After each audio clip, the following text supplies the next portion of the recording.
Hi, this is Phil Bautista, senior member of IEEE. I have a young man here with me, Devon Bautista. He attended the Rising Stars Conference. Devon, so you attended the Rising Stars Conference in what year? What was the first year you attended the conference?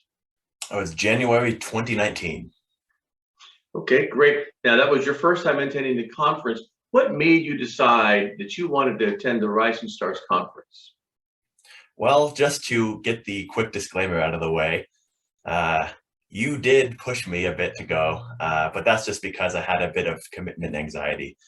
But on a more serious note, 2019 was my undergraduate graduation year, and I would rather have had some professional development experience and learning before I received my degree, my piece of paper, and was told, hey, go work. I wanted some experience and advice from other senior members in the industry first, and well, as a big facet of the conference, to build my network before I started working. That's great. And this is for your undergraduate degree, is that correct? That is correct. Okay, so you mentioned anxiety about the conference. Give us just a brief glimpse into what that anxiety was and how you overcame that anxiety and actually made the commitment to come to the conference. Well, in my experience going to college in the United States at the current time, there's a lot of pressure all around you to get involved in any sort of club or any sort of extracurricular activities. And so there is kind of this sense that students can be quite easily overcommitted to things. And if you're like me, kind of very by the book, you want to make the most out of your tuition and attend all the days of your classes, including the start of it, even syllabus week.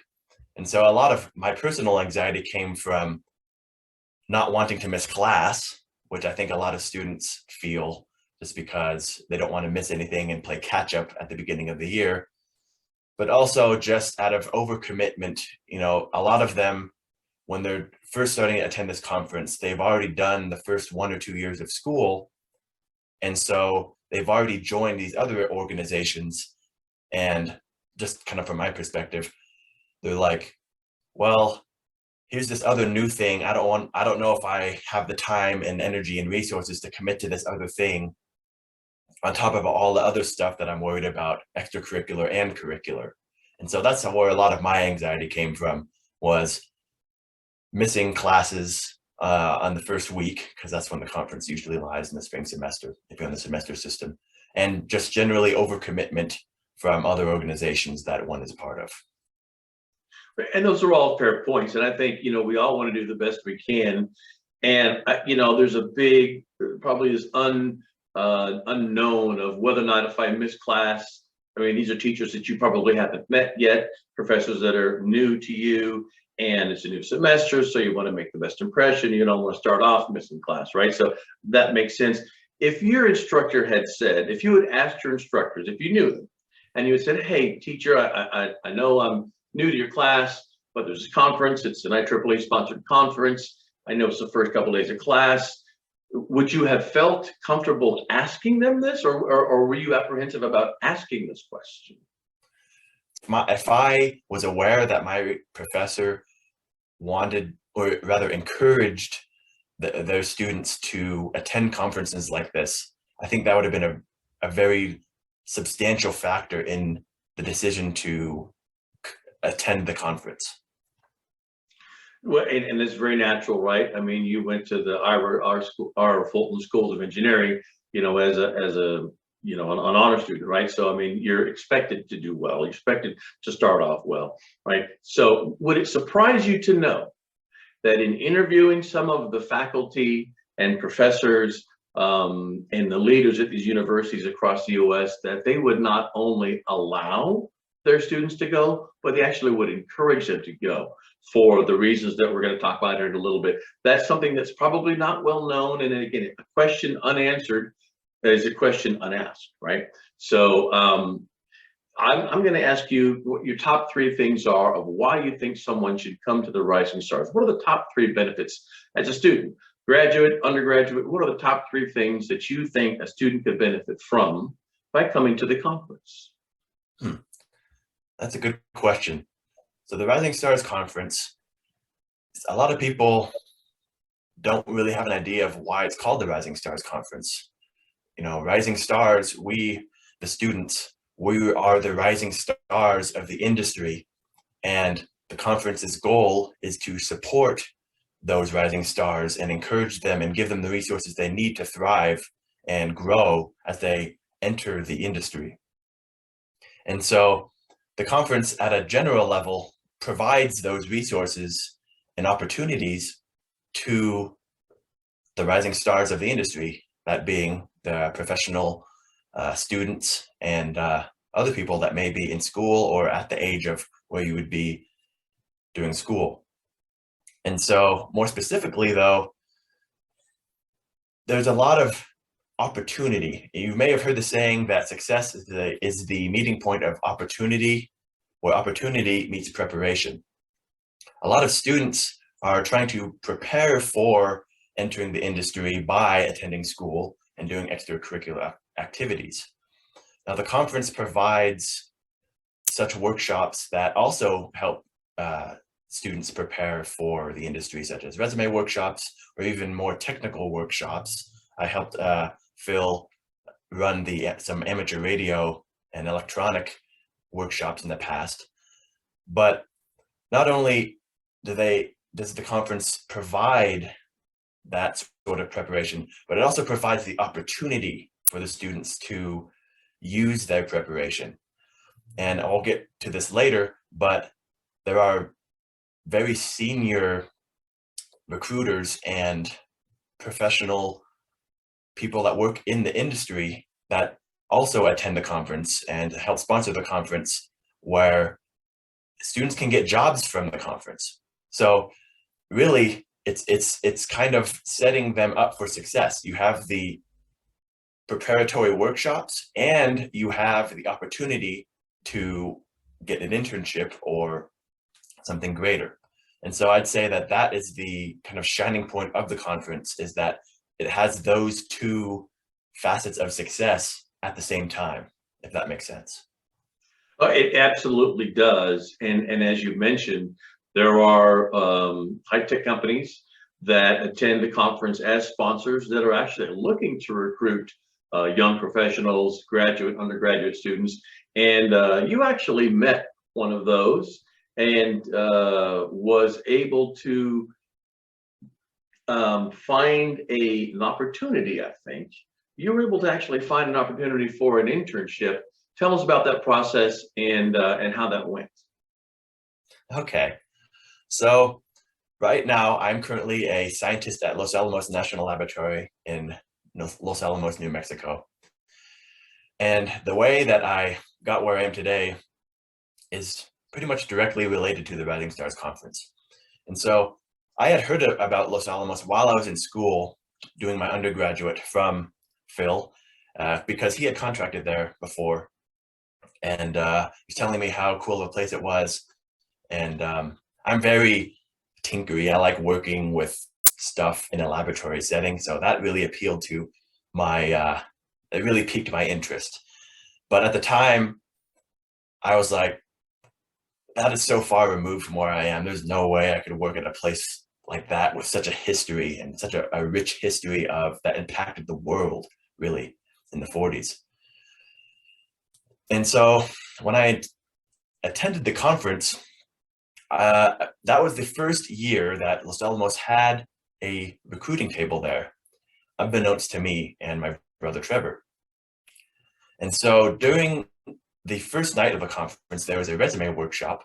And after the workshop, there was a brief lunch break. And when we went to the lunch break, at one of the tables in the center was a pamphlet that was crumpled up like someone had thrown away. And my brother Trevor grabbed that pamphlet and opened it up. And lo and behold, it was a Los Alamos pamphlet advertising their summer program for their Cluster Institute, where students could learn how to build high-performance computing clusters and use them for science.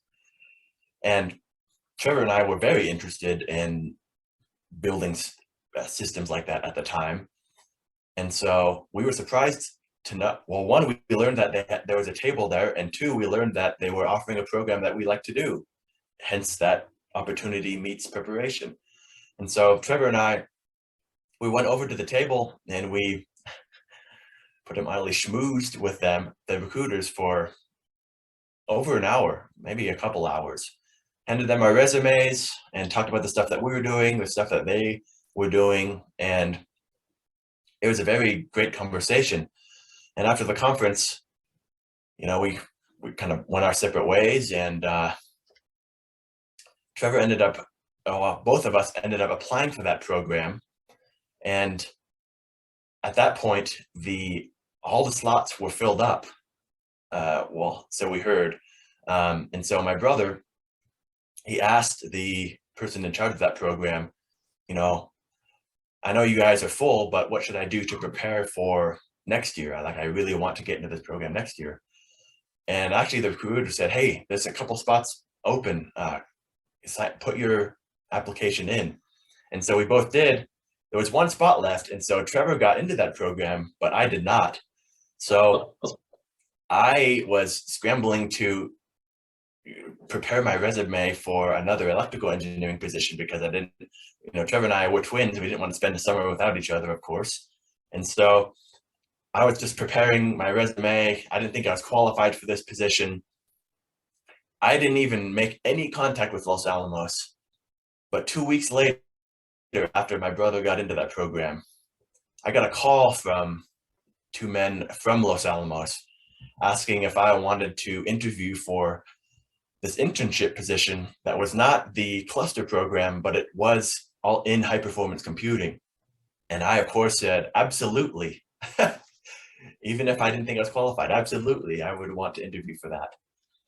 And so long story short, we had a phone interview and I got into that program, well, that position. And it turns out that that summer, 2019, I was working on the floor above my brother, and my principal investigator was one of the teachers of his program. And so we stayed connected in that way. And so I did that internship, and after the summer, I was able to transition to remote work while I went back to school, and I was able to continue doing that internship from undergraduate intern to post-baccalaureate intern to postmaster's intern after I got my master's degree. And now, starting this year, I transitioned to staff scientist at Los Alamos National Laboratory. And so Wow. Because of the conference, I was able to work my way, kind of building up my career until I was able to land a full-time position at the laboratory, which I now am at. But so your brother got the internship position, and you applied, and even though it was closed, so he got the first intern position, and you didn't give up. You still pursued it, and then you got not only the internship that you were looking for, but the two follow-on internships all the way through your master's program. And then I think both of you now probably work at the lab, if I remember correctly, but you were the last to get the internship and you were the first to get the job at Los Alamos. Is that correct, as a scientist? That's right. That's right. My brother is still working as a postmaster's student right now, but it's only a matter of time until he crosses over. That's fantastic. So what are the top three things that you would tell students who would like to come to the conference, but are afraid for the same reasons you were about attending a conference when school starts and the teachers are new and it's a big university and they don't know them, and they don't want to have a bad impression on the teacher as a, showing up to class, late or 2 or 3 days late for the class? What things would you tell those students, your previous self, about why you should come to the conference and how to approach it? Right. Well, a lot of the times we can know something in our mind, but we don't really act upon that. We kind of can know something academically, but we don't apply it practically. And at least for me, I already kind of knew that, this conference, just looking big picture, this conference is a professional development conference through prestigious organization, the IEEE. You know, it's meant to prepare students to transition to industry. You know, it's a great opportunity. And, you know, if you look at the education system in America today, you know, you can complete a 4-year degree and not have any extracurriculars and you still are struggling in industry. And so I knew that this conference would help and it would be a good thing to do instead of just, you know, focusing just on school. But I was still hesitant to go because of the fear of missing classes. And I even knew that a lot of my professors would probably encourage that because they want the best for their students genuinely. But I was just kind of had this self-inflicted fear that I couldn't miss anything. I couldn't miss any day of class. But I think that if you make the initiative to say, hey, look, I'm going to this conference because I know that it'll help me.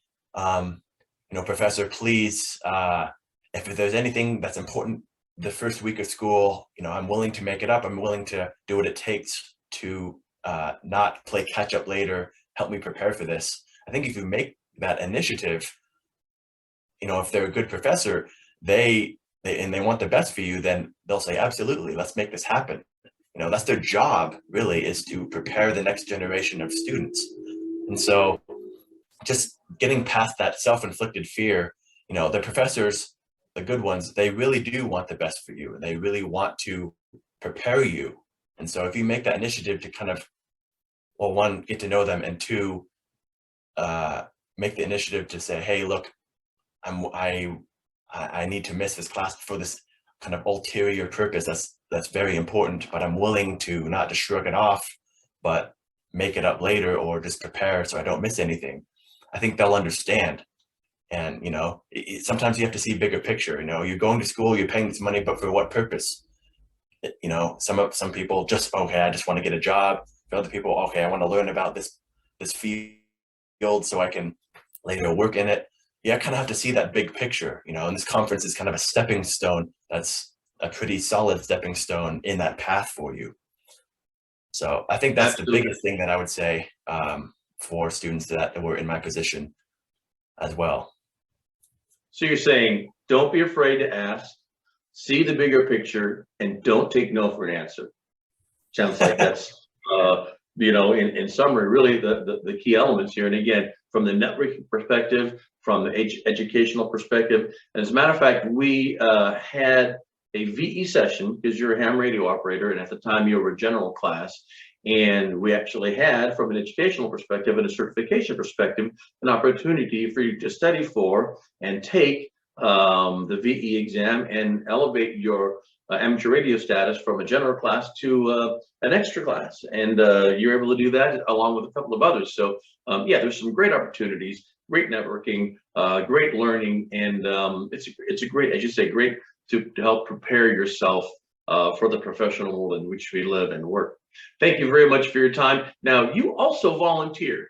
You helped me with the amateur radio. We called it the zombie apocalypse. By the way, that was pre-COVID, right? So, but you and your brother, as amateur radio operators, and there were just a few of us licensed, helped to put on this educational program to bring these students to the knowledge of amateur radio.